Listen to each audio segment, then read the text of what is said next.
യെശയ്യാ പ്രവാചകന്റെ പുസ്തകം 8-ാം അധ്യായം 12-ാം വാക്യം നമ്മൾ ഇങ്ങനെ വായിക്കുന്നു. ഈ ജനം സഖ്യമെന്ന് വിളിക്കുന്നതിനെ നിങ്ങൾ സഖ്യമായി കരുതുകയോ ഈ ജനം ഭയപ്പെടുന്നതിനെ ഭയപ്പെടുകയോ ചെയ്യരുത്, പരിഭ്രമിക്കുകയും അരുത്. ഈ ജനം സഖ്യമെന്ന് വിളിക്കുന്നതിനെ സഖ്യമായി കരുതുകയോ ഈ ജനം ഭയപ്പെടുന്നതിനെ ഭയപ്പെടുകയോ ചെയ്യരുത്, പരിഭ്രമിക്കുകയും അരുത്.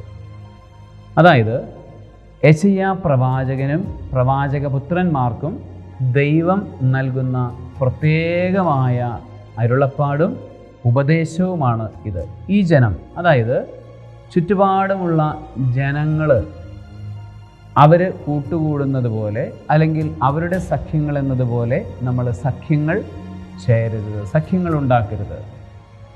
അതുപോലെ തന്നെ അവർ ഭയപ്പെടുന്നതിന് നമ്മൾ ഭയപ്പെടുകയും അരുത്, പരിഭ്രമിക്കരുത്. പരിഭ്രമിക്കാത്തവന് മാത്രമേ ഈ രണ്ട് കാര്യങ്ങളും ചെയ്യാനായിട്ട് സാധിക്കൂ. പലപ്പോഴും ചുറ്റുമുള്ള ആളുകളിലേക്ക് നമ്മളെ തന്നെ അലിയിച്ചു ചേർക്കാൻ തോന്നുന്നത് ഭയം കൊണ്ടാണ്, പരിഭ്രമം കൊണ്ടാണ്.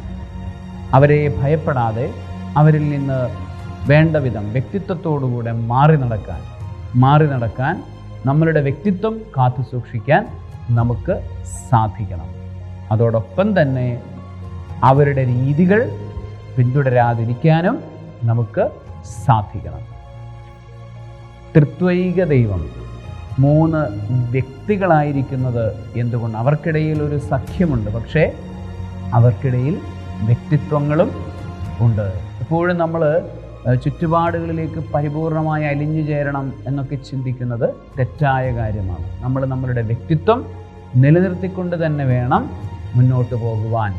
ഈ ഒരു ചിന്ത ഈ വചനത്തിൽ നിന്ന് നമുക്ക് ശേഖരിച്ചെടുക്കാം.